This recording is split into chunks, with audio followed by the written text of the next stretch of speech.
I was in a jacuzzi with my husband's business partner, sipping champagne.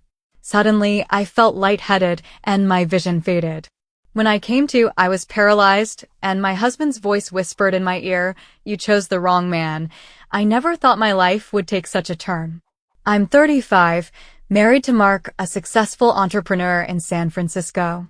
We've been together for 10 years, and I believed we had a strong partnership.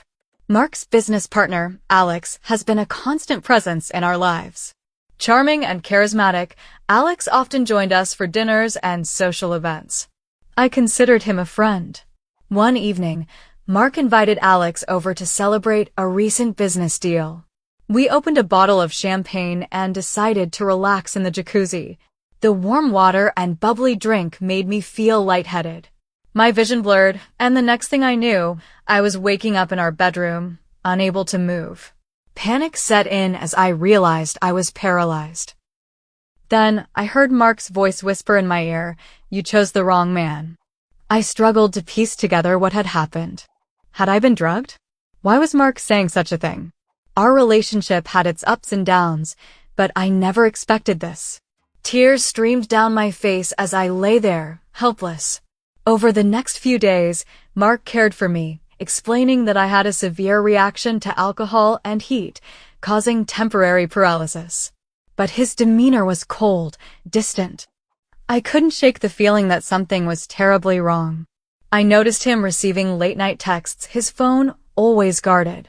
Our conversations became strained, and intimacy was non-existent. Desperate for answers, I confided in my best friend, Sarah. She suggested hiring a private investigator. Reluctantly, I agreed. The investigator uncovered shocking information. Mark was having an affair with his secretary, and Alex was covering for him.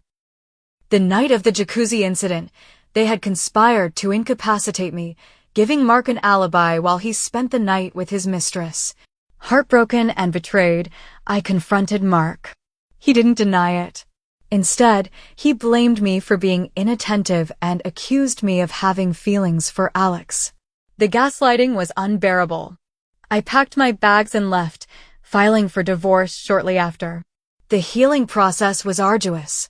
Therapy helped me understand that I wasn't to blame for Mark's infidelity. I reconnected with old friends, pursued hobbies I'd neglected, and focused on rebuilding my life. Trusting again was difficult, but I learned to listen to my instincts and set boundaries. 2 years later, I met Daniel, a kind-hearted artist who showed me what a healthy relationship looks like. We took things slow, and he respected my need for transparency and trust.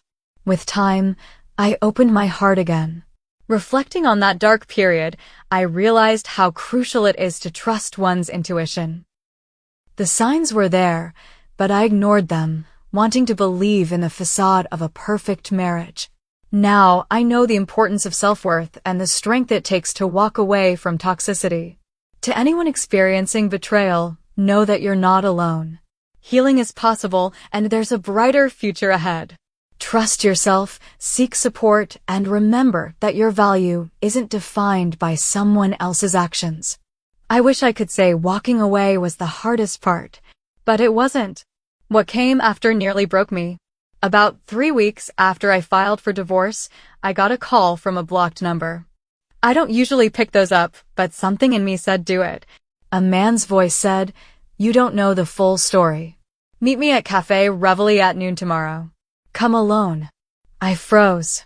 My first thought was that this had to be some sick joke. But I couldn't stop thinking about it. What don't I know? I didn't tell Sarah. I didn't even text Daniel. I needed to find out what this was about. I showed up the next day, sat in the back corner of the cafe, and waited. At 12:07, a man I didn't recognize slid into the seat across from me. Early 40s, tired eyes, black hoodie, and a faint limp. He looked at me like he was sizing up whether I could handle what he had to say. "You don't know me," he said, "but I used to work for Mark. Security team." I just stared. I quit. Or rather, I was forced out. I saw too much. He looked around, then leaned closer. Mark's business isn't just tech. That's the clean front. The real money is from something else. Fraud, laundering, backdoor deals with shady clients. And Alex? He's not just a partner, he's his fixer. My stomach flipped. He used you, he continued. He needed you out of the picture that night so a deal could go through without your interference. You were asking too many questions about his travel. You were getting too close. I felt cold. Why are you telling me this? I asked. Because I thought you should know. And because Mark isn't done. What do you mean? He's angry. You humiliated him. You walked away. He's not going to let that go quietly. He slid a USB stick across the table. This has phone calls, recordings, even messages. Use it how you want. I've disappeared. After this, so should you. Then he left. I sat there, shaking. I stared at the USB like it might burn a hole in my hand. I rushed home, locked all the doors, and opened the files. He wasn't lying. There were voice memos between Mark and Alex, laughing about the jacuzzi stunt. One message where Mark actually said, if she gets smart, we'll handle her like we did before. There were spreadsheets of transactions, companies I'd never heard of, names that didn't sound like real people. But the worst was a video. From the night of the incident. You could see them pouring something into my champagne while I stepped away to grab towels. They drugged me. I wasn't just imagining it. They planned everything. I didn't know what to do. I wanted to go to the police, but what if Mark had people inside? What if they buried it all? I called Sarah, trembling, and told her everything. She came over immediately and helped me make backups of the files, just in case. And then, my phone started acting weird. Freezing. Rebooting. My emails were getting bounce backs. One night, I came home to find my apartment door slightly open. Nothing stolen. But things had been moved. A drawer left open, a photo frame flipped down. It was a warning. Then I got a message. You're making this worse for yourself. Stop. No name. No number. Just the message. That night, I didn't sleep. I watched the hallway from my couch with a kitchen knife clutched in my hand. I knew I couldn't live like this. So I made a plan. But it wasn't just about safety anymore. It was about revenge. And I wasn't going to stop until Mark and Alex lost everything. I started by copying the files to 3 different flash drives. I gave one to Sarah and mailed another to my brother in New York, someone Mark had never met. I stored the last one in a safety deposit box under a fake name. If they wanted to erase me, they'd have to erase every trace, and I wasn't going to make it easy. I also started digging. I remembered a guy Mark fired a few years ago, Eli, a software engineer. He was quiet, odd, but brilliant. Mark once said he knew too much for his pay grade. I found Eli on Reddit, actually, in a thread about unethical business practices in Silicon Valley. His handle stood out, CodeRat87. I messaged him. He replied in less than a day, I remember you. If you have something on Mark, I want in. We met in a crowded pizza joint in Oakland. Eli was twitchy, looked over his shoulder a lot, but once we sat down, he got to the point. You're not wrong about him. That company is a facade. He's been laundering money through fake cybersecurity contracts for years. The accounts are hidden in offshore chains. Cayman Islands, Malta, Dubai. It's sophisticated, but I cracked part of it before I got canned. He handed me a manila envelope. There's more. I've been tracking the movement since. You're not the first one he's tried to scare off. What do you mean? Eli hesitated. His ex. Before you. My heart skipped. I only met her once. Her name was Naomi. She vanished 3 months after they split. Police said she ran off to Europe. But I found a message from her in an old email thread. If anything happens to me, it was him. That was the subject line. Then it went dead. I didn't know what to say. He let it hang. He won't stop, not until he's ruined you. You either go underground or go nuclear. I was quiet all the way home. The Naomi thing hit me hard. Why had Mark never mentioned her? Why was there no trace of her online? That night, I texted Daniel and told him to stay away. I lied and said I needed space. I didn't want him caught in this. He didn't argue. Just replied with, "If you ever need me, I'm here." Then I started my plan. The first thing I did was leak parts of the files anonymously to a few investigative journalists. I used Eli's advice, encrypted everything, sent it through Tor.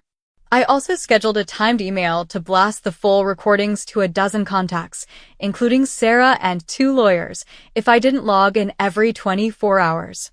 The second thing I did was show up at one of Mark's investor dinners. Uninvited. He froze when he saw me. Clean suit, fake smile.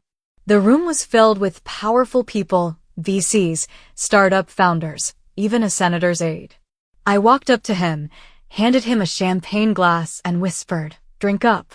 Or do you only drug the ones you're scared of?" His eyes went wide.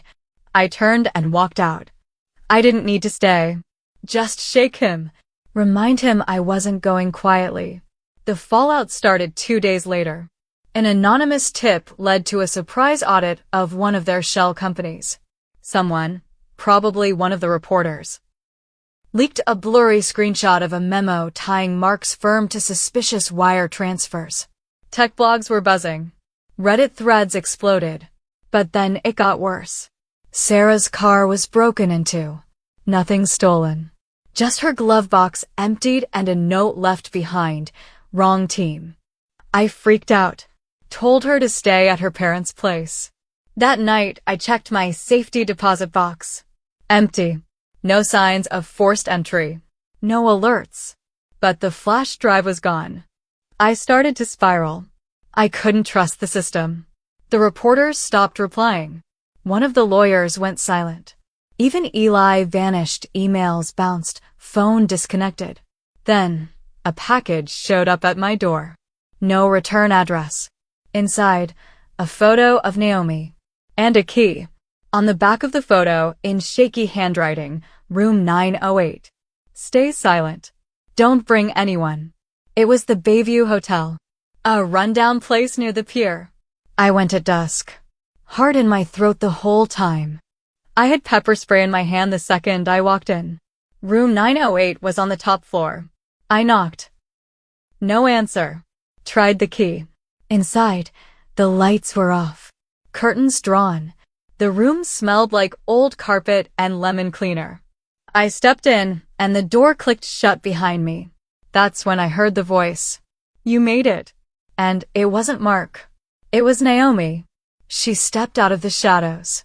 Hair chopped short, face thinner than the photo, but alive. I knew one day someone else would get too close. "He'll kill us both if we don't finish this." She pulled out a hard drive. "He doesn't know I have this. You want to bring him down? You'll need it. But you better be ready. Because he knows you've gone too far to walk away now."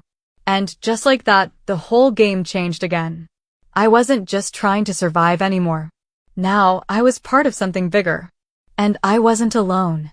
Naomi and I didn't sleep that night.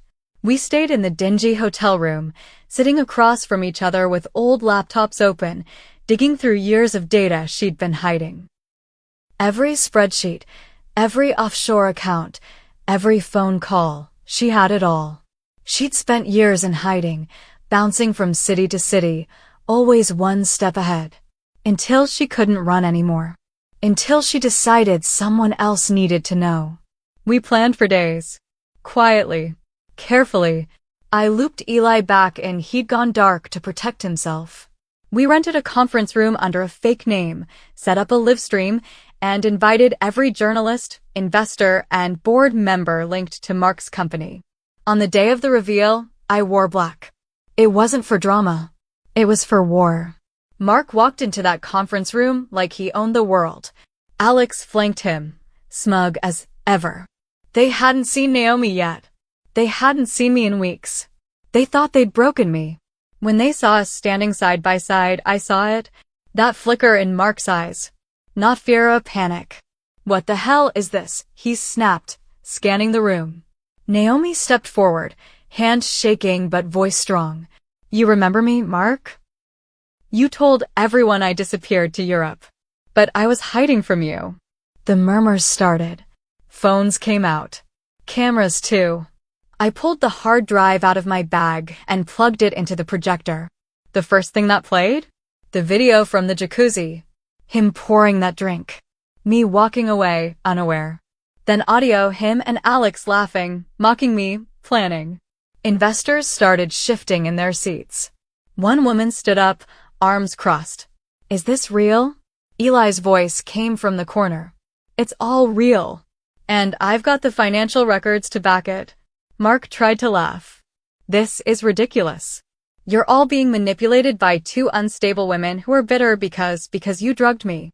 I cut in. Because you cheated, lied, laundered money, and tried to scare me into silence? Naomi ran because she was terrified. I stayed because I didn't know better. Until now. Alex stepped toward Naomi. You don't want to do this. She looked him dead in the eye. You ruined my life. Silence fell. People looked stunned. Some angry, others in disbelief. And then a younger guy, maybe 30s, stood and spoke. My cousin died after investing in their crypto project. Lost everything. He killed himself. I want answers. It turned fast after that. Board members started leaving. Someone called the police. Mark lunged forward once, toward me, but Eli was faster, slamming him against the wall. When the cops came, we gave them everything. Every file. Every message. Naomi gave a full statement. I handed over the original drive. Mark was arrested. So was Alex. Fraud, conspiracy, attempted assault. The works. And I didn't cry. Not even once. But after, it was a blur. Sarah cried when I told her. Daniel showed up at my door, holding a paper bag of takeout and whispered, I never stopped worrying. Naomi stayed with me for a while.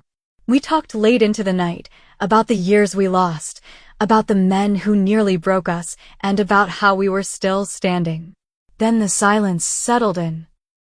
It was the strangest thing, how quiet life becomes after the storm. No more threats. No more fear. Just quiet. I thought I'd feel relief. And I did for a while. But then came the guilt. The anger. The why didn't I see it sooner? I thought about all the dinner parties. The trips. The inside jokes. The lies. And how I let myself believe that was love. I thought about how Mark whispered, you chose the wrong man, like he was some tragic villain in a love story that never belonged to him in the first place. In the end, I chose myself. Finally, Daniel and I are something. I don't know what. He's patient. He doesn't ask for more than I can give. Maybe one day I'll be ready for love again. Maybe not. But I know now that love should never come with fear. As for Naomi, she moved to Oregon. She got a dog. Started painting again. She sends me postcards sometimes. Eli? He's consulting now. Said he finally feels like he's working on the right side of the code. And me? I walk with my head up. I don't flinch at blocked numbers. I don't look over my shoulder in parking lots. I lost years to a man who wanted to control me. But I found something better in the end. Myself. And for the first time in my life, that's enough.